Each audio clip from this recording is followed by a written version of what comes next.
Okay, we're back in the kitchen again today, and we are going to make another, basically, it's not a cookie, it's actually fudge. This is a recipe that is my great-grandmother's recipe. It's just a chocolate fudge. It does have marshmallow fluff in it. And for those down south that don't know what that is, it's basically like a marshmallow that's kind of soft and it's not in marshmallow form, so they use it for like sandwiches with peanut butter, or in this case with the fudge. For this recipe, you are going to need a half cup of butter. And again, 1 stick of butter is a half a cup. And then to that, you're going to add 4.5 cups of sugar.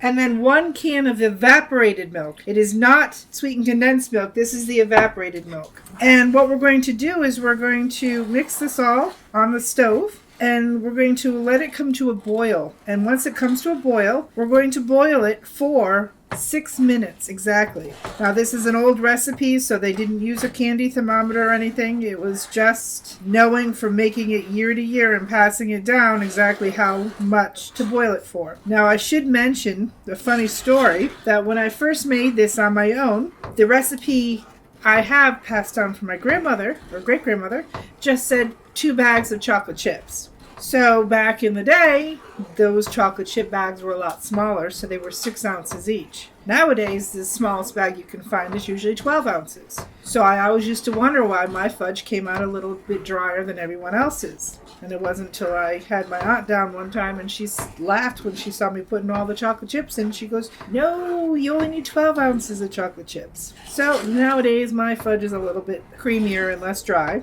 And you'll see me making the swoops with the spoon, the same that I do for my jam making or anytime a recipe calls for continuous stirring. Now, a word to warning, this is going to get extremely hot. So you should always use caution when making this recipe or anything that has hot sugar, because if it does spill, it will burn you. It's starting to come to temperature. The butter is almost melted, and you can see the bubbles starting to form. And what we want this to do is we want this to actually to come up to a full rolling boil.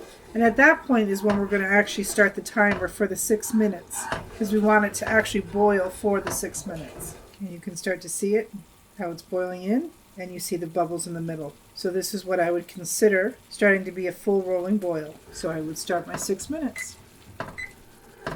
Another point that is kind of a safety piece is to use a wooden spoon now, because the heat will actually conduct up the metal, whereas the wooden spoon, it actually retains some of the heat, but it does not get to the point where you can't hold it any longer. Okay, now we're going to carefully move this over. Okay, so here we have it. It's settled down a little bit after boiling. To this, we're going to add the 2 teaspoons of vanilla. Kind of incorporate that in a little bit. It will bubble up somewhat. Here we have the 1 cup of fluff. And for those who have never seen fluff, this is kind of what it comes in, marshmallow fluff. I think places like, most of your grocery stores will carry it, as well as like Walmart. And it's not that expensive. Growing up, we used to have a dollop of that on our hot chocolate. It is sticky. You're not going to get it all, but for the most part, you try to get what you can out. And what will happen is actually this will start to melt into the sugar syrup kind of mixture. And I kind of just always kind of mix this up a little bit first. Now, what I went ahead and did was I actually pre-measured 12 ounces of chocolate chips, so I knew. And the other thing is you need, like I said, the 13 ounces of Hershey bar.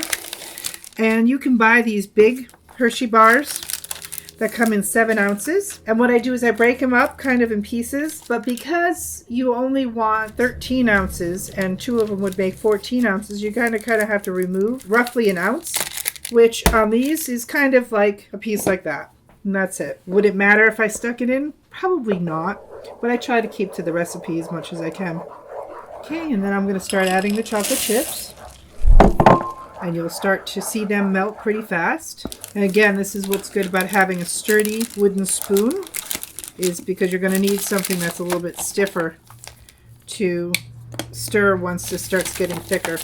This does cost a little bit to make because of the ingredients themselves. But again, you yield about 5 pounds of fudge. And you just basically keep stirring until everything's mixed up. And the temperature of the milky syrup will melt everything. And eventually you'll see it all start to incorporate and smooth out. And what we're going to do is we're going to actually put this into a 13 by 9 baking dish. Now, I used to just use a buttered pan, but what would happen is I would have to use a blow dryer and heat up the base of it in order to get the fudge out. So I started working smarter, not harder, and I lined my 13 by 9 now with a parchment paper that I actually butter, so I can just pull it right out. And you see that it's all starting to blend. There's no chunks or anything in it, and that's all you do is you keep stirring till you make sure there's nothing in it but good fudge.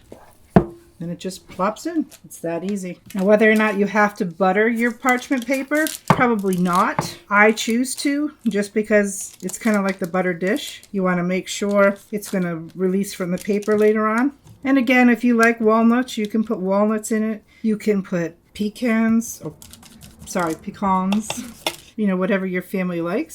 There we have it. Now we'll put this out and allow it to cool. And there we have another cookie in the kitchen, more of a candy, but it's still one of the gifts I wrap up and put in with my cookies because everybody enjoys chocolate fudge during the holidays, kind of reminiscent of when they were kids. So I hope you enjoy and happy baking.